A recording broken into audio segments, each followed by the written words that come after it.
Okay, so I wanted to start the lesson off by first getting us used to English conversation.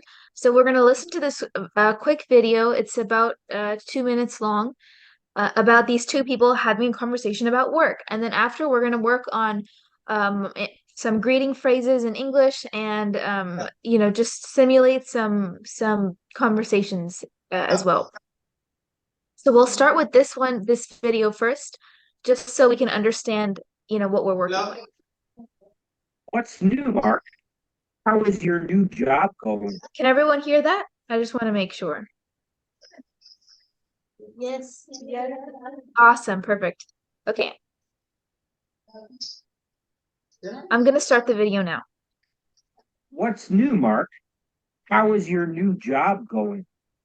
To be honest, I can't complain. I really like the company that I am working for. My coworkers are all really friendly and helpful. They really help me feel welcome. It's a really energetic and fun atmosphere. My boss is hilarious, and he's really flexible. Really? How so? He allows me to come in when I want and make my own hours. I can also leave early if I start early. There is no real dress code either. I can wear jeans and a t-shirt if I want. I can even wear shorts in the summer. Wow, it sounds really cool. I can't stand wearing a suit every day. Which do you prefer? Working late or finishing early? I prefer finishing early. I really enjoy the morning. I love getting up early and going for a run. There's nothing like watching the sunrise while drinking my morning coffee. Really? I am opposite. I love sleeping in. I am most alert in the evenings. I'm a real night owl. Well, you know what they say. The early bird catches the worm. You could be right. Maybe I will try to go to bed a little earlier tonight. Sorry. Awesome. So that's an example of English conversations, and they were talking about or one character was asking the other character about his new job, right? And so that's an example of how English conversation works, and we can see that they did use a lot of figurative language, like such as the examples that we've been talking about for the last few weeks. Uh, like saying that they're a night owl, meaning that they like to stay up late and they're more productive in the nighttime. Or even things like the early bird gets the worm, which is a phrase that English people use to, or that people who speak English use to show how people who get up earlier are more productive. Okay, now what I'm gonna do is simulate conversations between us. So I will be the blue person and you guys will be the orange person. Does that work? Does everyone understand what I'm saying?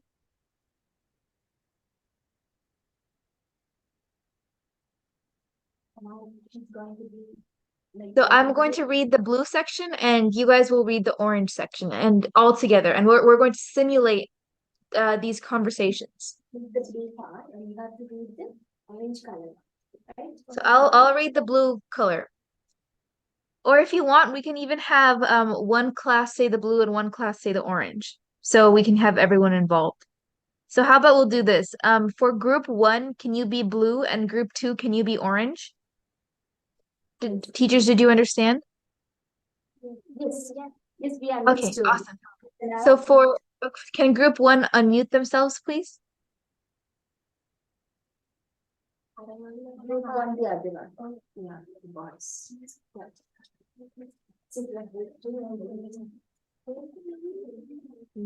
Is group one able to unmute, or will that be a problem? If so, then we can just do it between me and group two. I just want to get everyone involved. So the teacher in the group one room, is it possible to unmute the microphone there or not? Ah, there we go. Okay, perfect.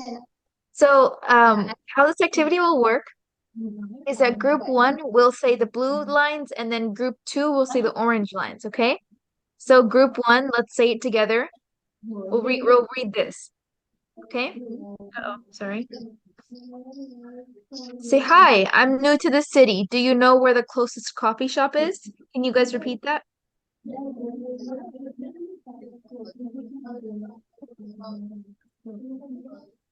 Okay, now group two. Also, group one, make sure to speak a little louder so we know when you're done. Group two, can you say the second line? Yes, they are in the coffee shop.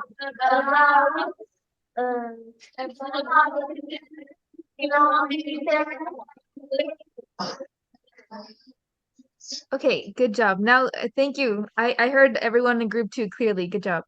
For group one, can you say the next line? Good job. Now, group two, can you say the final line? No problem. Good job. So this is an example of a conversation that people have when they're going out to a new city or they're going out to a new country. They'll try to ask the locals where, where to find restaurants, where to find coffee shops, or even where to find bathrooms. Because in some countries it's hard to find one. Uh, so everyone did a great job with pronunciation. Okay, the next conversation we're going to simulate is a phone call. So blue will be group one, and then orange will be group two. So group one, let's read the first line.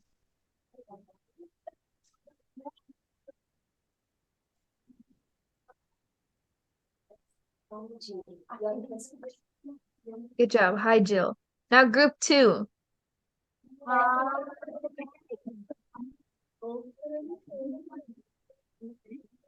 Okay, let's do group one for the third line. Are you coming to the baseball game? Good job. How about, okay, now we'll do group two.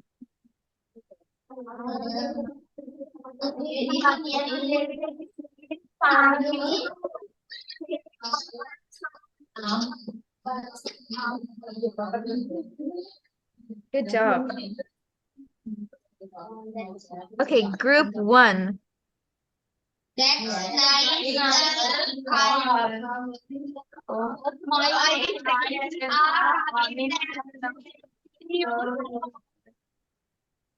Good job. Okay, how about group two? One more time.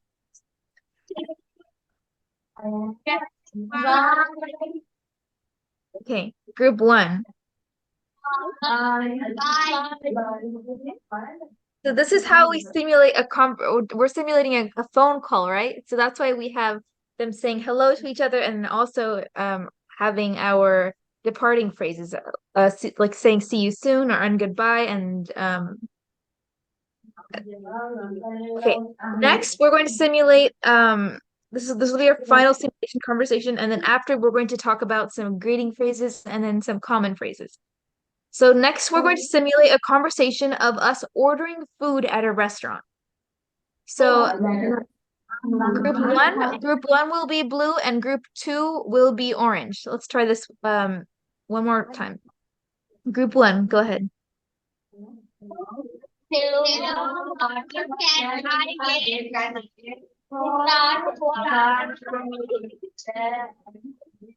Good job. Group two.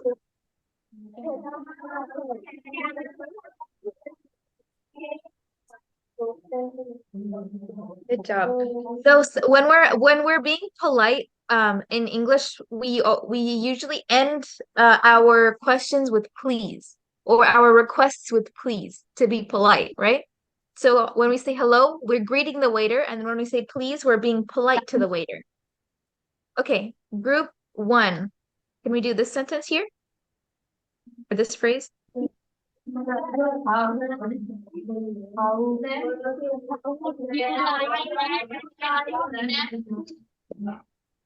Good job. So our sure is our confirmation statement where we say sure to confirm something.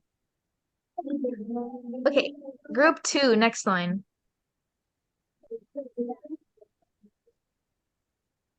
Good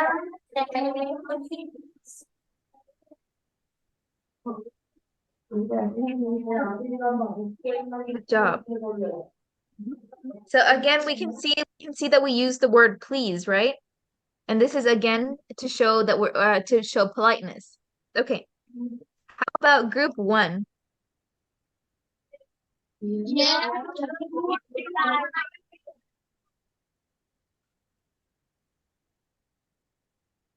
Hey, you cut off, but I did see your mouths moving. So right here we have the waiter use yes as their confirmation statement and then forward it with a question. Okay, group two. Let's do the last line. Yeah. Awesome. And group one, let's do your last line.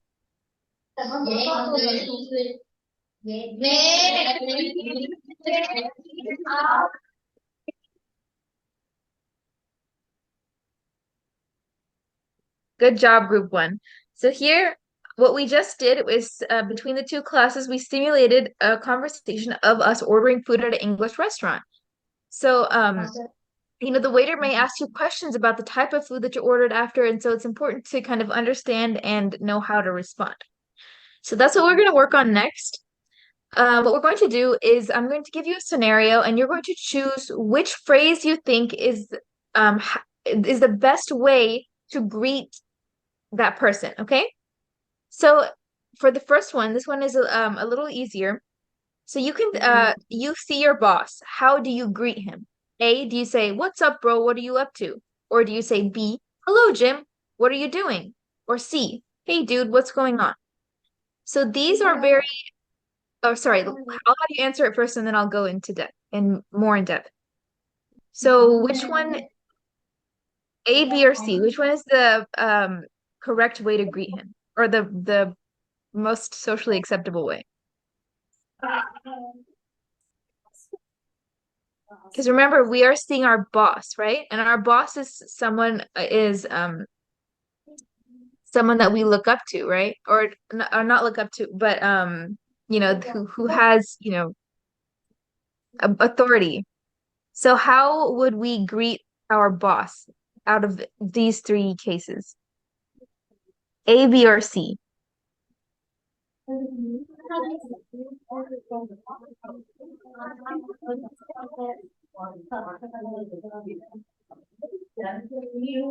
remember that the words like bro and words like dude are commonly used in English, but they are very, very casual. So you really only say this when you're talking to friends. So do you think it's appropriate to call your boss bro or to call your boss dude? Those are very common phrases in English, but we don't necessarily call our boss that, right? So which response do you think is appropriate?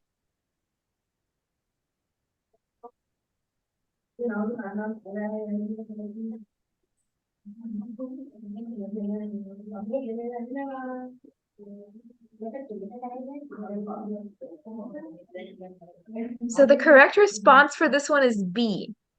And this is our first one, so it might be a little harder. So the correct response is B. In the US at least, it's customary to refer to.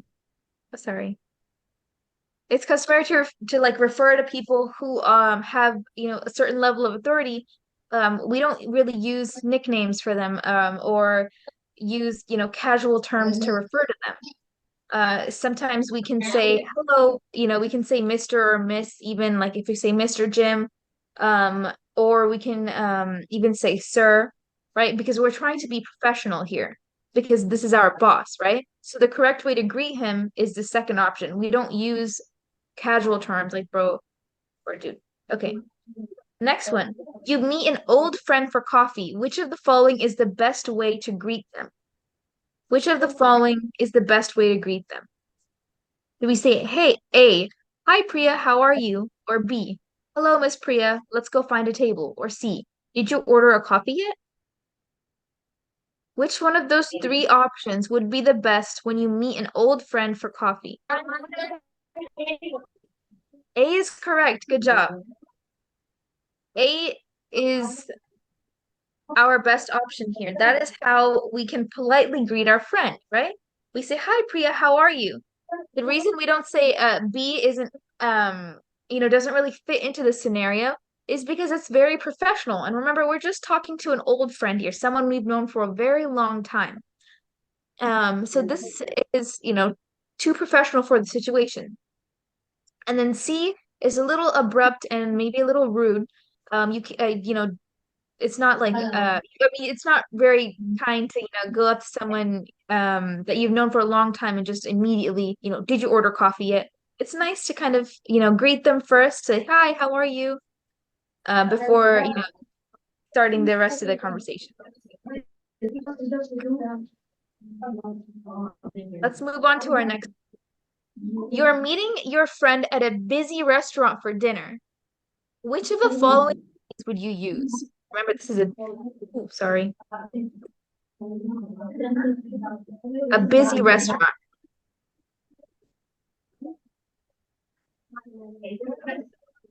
So do you say A, good evening, did you order some food for me yet?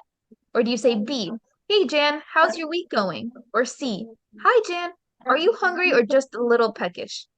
Which of the following greetings do you think is the most appropriate for this situation? When you're meeting your friend at a busy restaurant for dinner.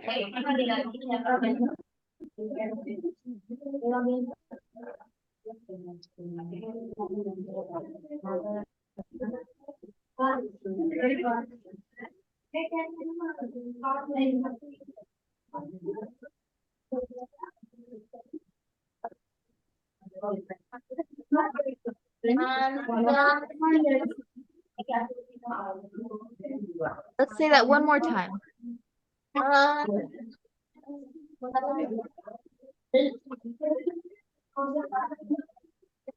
I'm having a hard time hearing everyone. Is there any way that we can maybe speak up a little louder, please?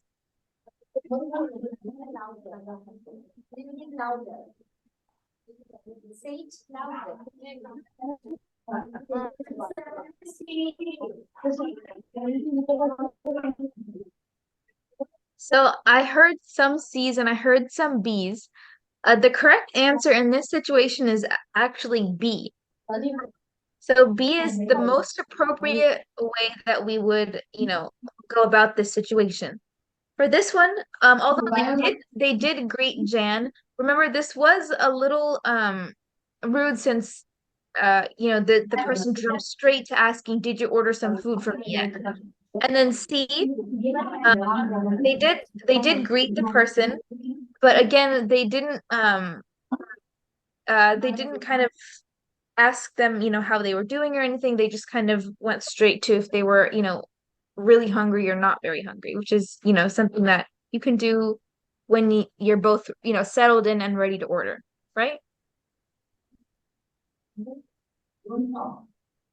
Okay. This is the another one. You're at a friend's party. What is a suitable way to engage with other guests? So when you let's say you're at a friend's, maybe a going away party or even like a a welcome party or even a baby shower. How would you engage with other guests at that party? Do you say which phrase do you think is the best way to start a conversation?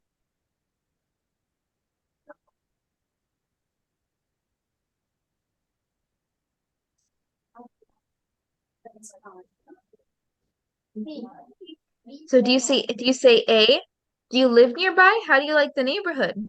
Or do you say B, have you tried the homemade desserts? They're fantastic. Or do you say C, Where do you see yourself in 5 years? And remember, this is not someone that you're very close to. They're just another guest. So how, or sorry, so which response do you think is appropriate?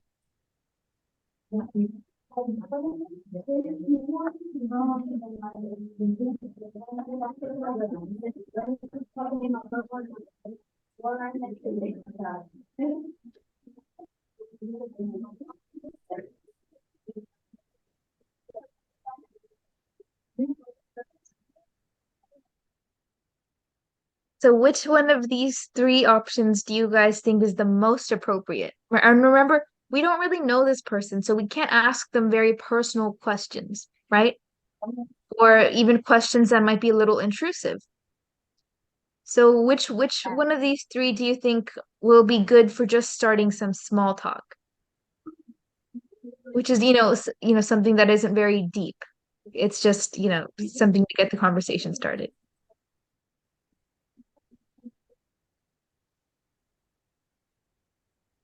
Answer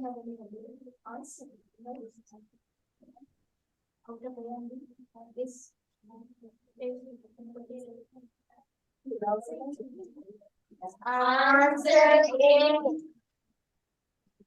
It's not answer A. So remember, we don't really know this person. So we don't really ask them, if they live nearby. What we can do instead is start with some, casual small talk, right? We can say um B instead. So B would be the most appropriate in this situation because we're just creating small talk, right? So it's not something very deep, like, where do you see yourself in 5 years? Because again, you haven't really known this person for that long. Or A, if you asking, a random stranger if they live nearby, or just a guest at another party if they live nearby, it might be a little intrusive. And so what small talk is not it's conversation that isn't very deep or important necessarily. It's just a way to engage with people that you don't know very well, right? So if you tell someone, have you tried the homemade desserts? They're fantastic. You're just telling them that, oh, I've tried this person's food and it's really good. I recommend it. That's something that you can say to someone who you don't know very well, right? It's not a conversation topic that's very deep or very personal. So that's you know, a way to engage with other guests. Okay, next one. What is the best way to order a cheeseburger?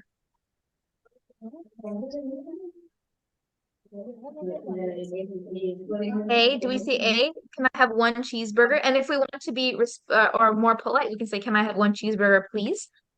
Or B, is that the cheeseburger? I think I want to buy that. Or C, does your cheeseburger have tomato? What's the best way to order a cheeseburger? Is it A, B, or C?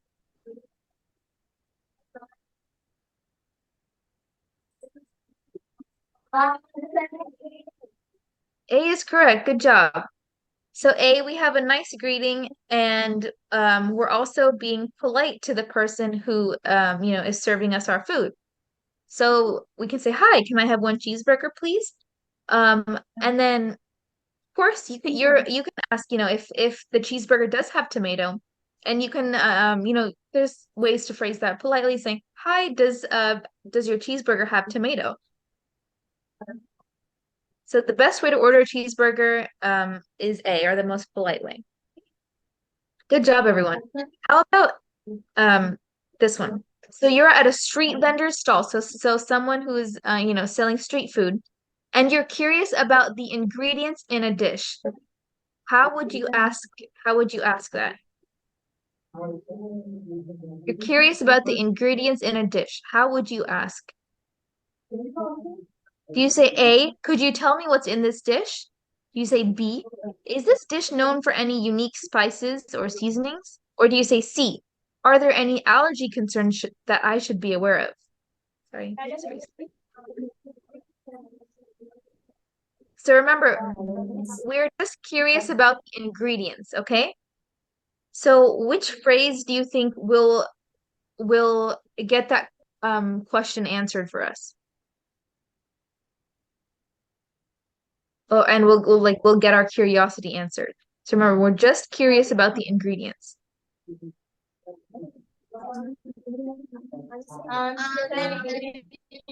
A is correct. Good job. Could you tell me what's in this dish? That's a phrase that we can ask if we see if a dish that we're unfamiliar with when we travel to a new country or travel to a new city, um, and they have a new food, and you want to know the ingredients, you can say, "Could you tell me what's in this dish?" B or C, they are also acceptable questions, but they don't answer our problem, which is that we're curious about the overall ingredients, right? Not necessarily the allergies or the seasonings. Good job, everyone. Okay, next one is you're at a new restaurant and you want to ask your server for recommendations. What's a polite way to inquire? Or a polite way to Do you say A, could you suggest some of the chef's specialties or customer favorites? Or do you say B, what dishes do you enjoy here? Or do you say C, is there anything unique about these items?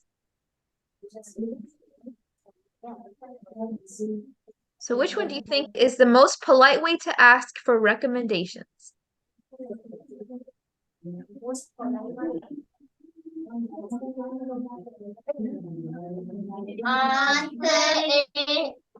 Good job. A is correct. Could you suggest some of the chef's specialties or customer favorites?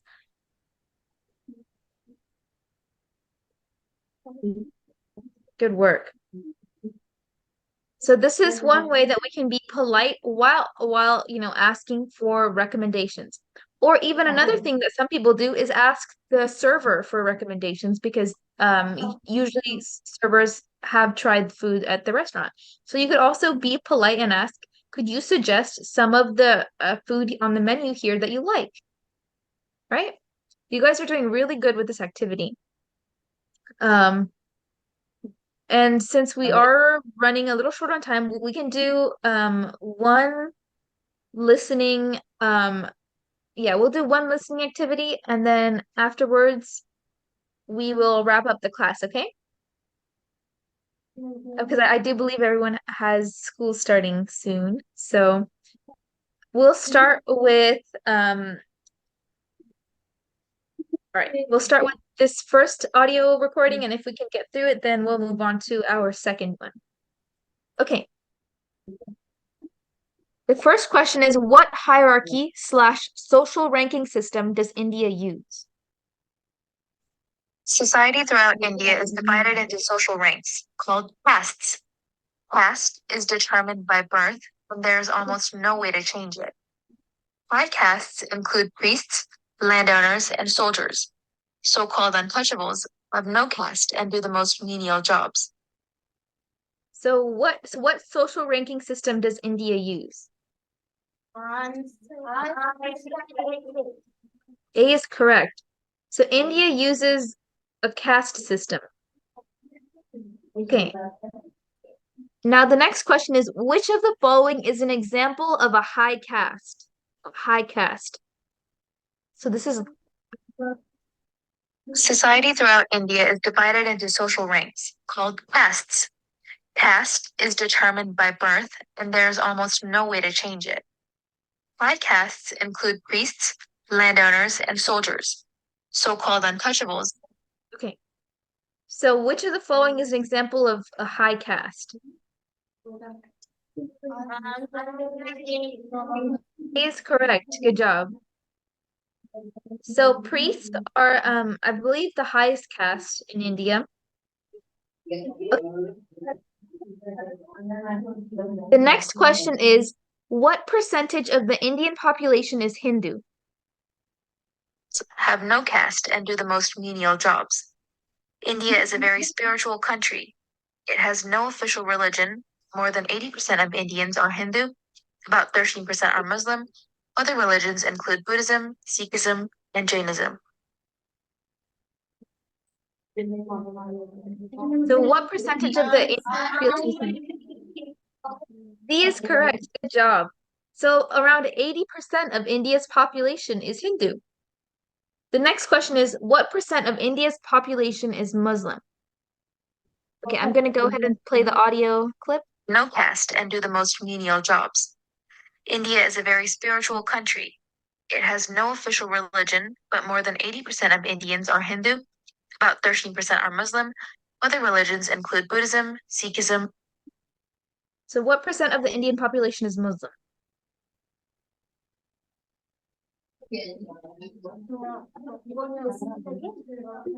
want to listen to it again, Senara. Okay.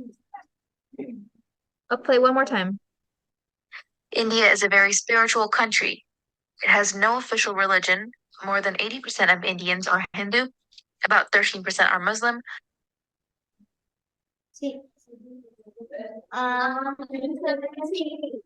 Yeah, C is correct. Good job. So 13% of the Indian population is Muslim. Okay, I think we'll have time for just one more. And then after, okay. So the next question is, which animal is considered sacred in Indian culture? For thousands of years since the Hindu religion first evolved, respect for animal life has been an important part of Indians' beliefs. Cows are in particular are sacred and cannot be harmed. India's varied climate zones support about 6. Okay. So which animal is considered sacred in Indian culture?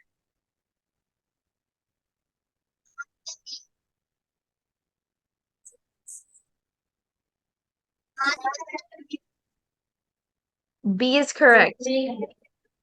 So cows are considered sacred in Indian culture. Okay, next question is how many, actually, we might be running out of time. Okay, so we have about 2 more minutes left in class. So what I'll do is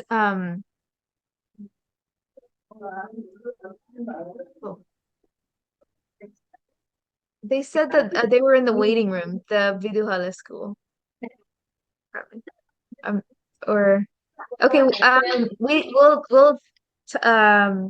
talk about that later. I'm so sorry.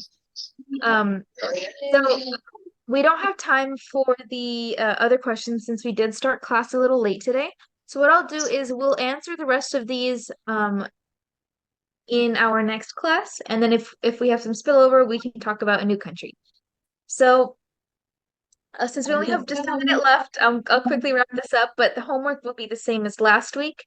And all we're going to do is read a article or book, or watch a movie or video in English. Make sure it's in English, please. And then we'll tell the class what it's about.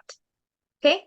And we'll try to make sure to again have as much English conversations as possible. We went over a lot of, common greetings and phrases today. And we can work more on that again next week as well, since this class was a little rushed. But you guys did an amazing job on the activity, so I want to thank everyone for that. That's all for today's class.